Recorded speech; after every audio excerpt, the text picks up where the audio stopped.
गरीब वर्सेस अमीर का कन्या पूजन। स्वाति और रेखा नाम की दो सहेली थी।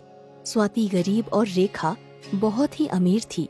रेखा को वैसे तो गरीब लोग पसंद नहीं थे, लेकिन स्वाति रेखा के घर के कामों में बहुत मदद करती थी। बस इसी वजह से वो स्वाति से मेल जोल रखती थी। एक दिन, स्वाति, परसों से नवरात्रे शुरू होने वाले हैं, चलो मार्केट से नवरात्रों का सामान लेकर आते हैं। भैया, मुझे एक फिनाइल की बोतल दे दो। स्वाति, तुम भी ले लो, इससे पोछा लगाने से घर साफ सुथरा रहता है और माता को साफ घर बहुत अच्छा लगता है। नहीं रेखा, मेरा घर कच्चा है तो मैं उसे गोबर से ही लीपती हूँ। ठीक है। दोनों दूसरी दुकान पर जाते हैं। भैया, आप मुझे ये फूलों की माला दे दो, 2 जोड़ी निकाल देना, मेरी सहेली भी लेगी। अरे, मैं ये नकली फूल माला नहीं लूंगी, मैं माता को असली फूल माला चढ़ाती हूँ। पता नहीं इतना सब कैसे करती हो, इतना टाइम कैसे निकाल लेती हो इन सब के लिए। वैसे भी आजकल जब सब चीजें बनी बनाई मिलती हैं, तो क्यों इतनी मेहनत करनी। वैसे भी मेरे पास तो इतना टाइम ही नहीं जो डेली माला बदलूं। एक दिन लगाओ और पूरे दिन तक छुट्टी। हाँ रेखा, लेकिन मुझे ये सब करके अच्छा लगता है। दोनों सहेली सामान लेकर घर आ जाती हैं और पहले नवरात्रे वाले दिन, अरे स्वाति, जरा अपनी नवरात्रि की तैयारी तो दिखाओ। हाँ हाँ बहन, आ जाओ, देखो ना।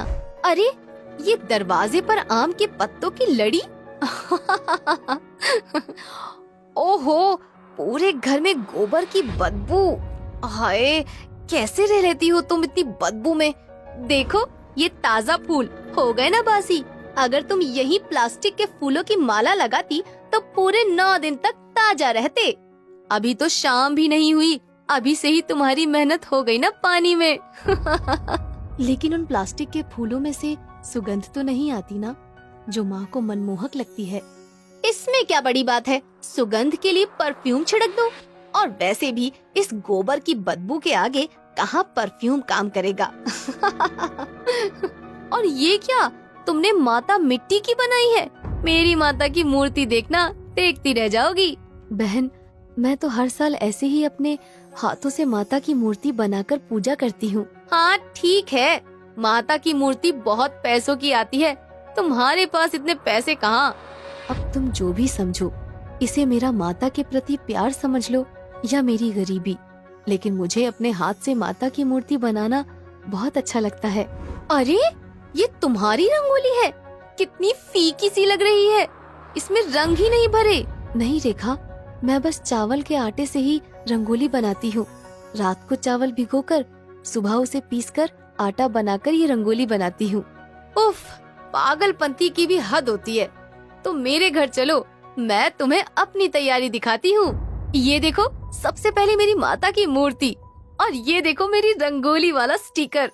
बस पीछे से कागज हटाओ और चिपका दो, बन गई 2 मिनट में रंगोली। तुम्हारे जैसे थोड़ी भिगाओ पीस कर बनाओ।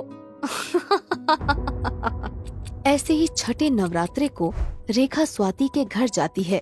स्वाति, ओ स्वाति, चलो बुलावा आया है, माता ने बुलाया है।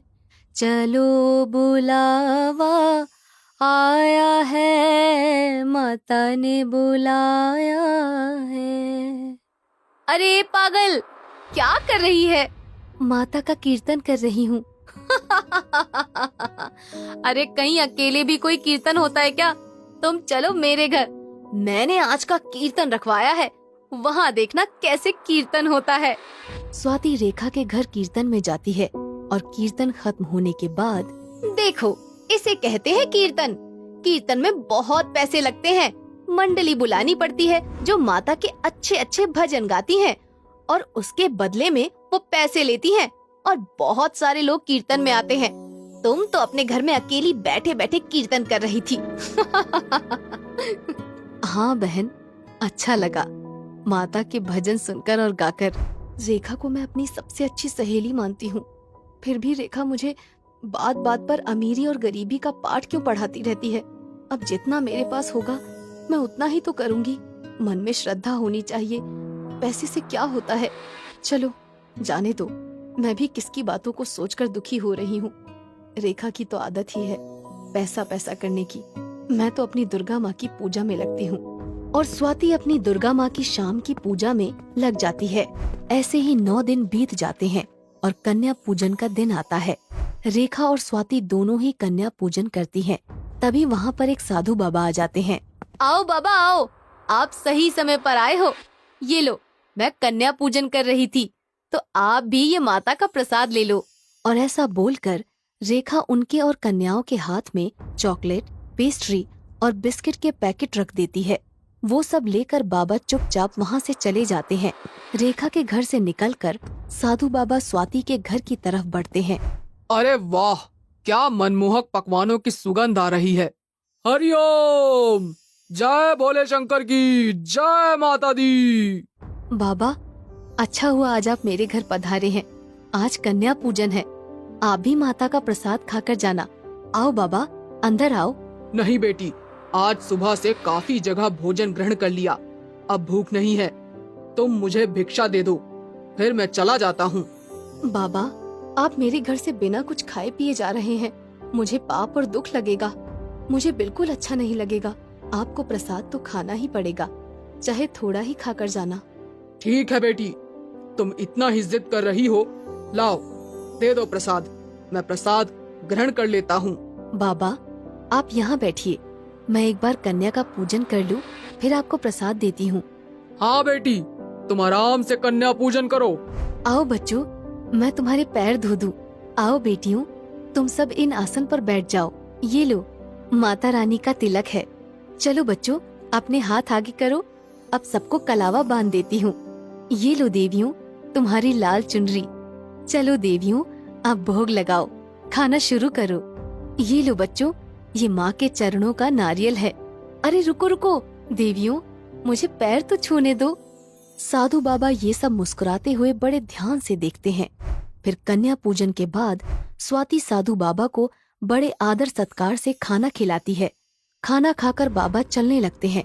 तभी रेखा वहाँ आ जाती है और साधु बाबा चलते चलते स्वाति को बोलते हैं, खुश रहो बेटी, ऐसे ही मन लगाकर माता की पूजा करना।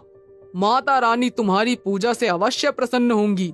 माता रानी तुम्हें खूब तरक्की दे, ताकि तुम ऐसे ही हमेशा नवरात्रों में कन्या पूजन करती रहो। अरे बाबा, ये क्या बात हुई? मैंने भी तो कन्या पूजन किया था, मुझे तो आपने ऐसा आशीर्वाद नहीं दिया। बेटी, तुम बुरा मत मानना, इतना पैसा होने के बाद भी तुमने अपने घर में कुछ नहीं बनाया। बिना मेहनत के ही बाजार से बना बनाया लाकर कन्याओं को वो खाने का सामान पकड़ाया और उन्हें खड़े खड़े ही वापस भेज दिया। पता नहीं वो सब कैसे हाथों से बना था, पता नहीं उसमें क्या क्या डाला गया था और क्या नहीं डाला गया। मुझे ये सब अच्छा नहीं लगा और इसीलिए मैं तुम्हें झूठा आशीर्वाद नहीं दे सकता था।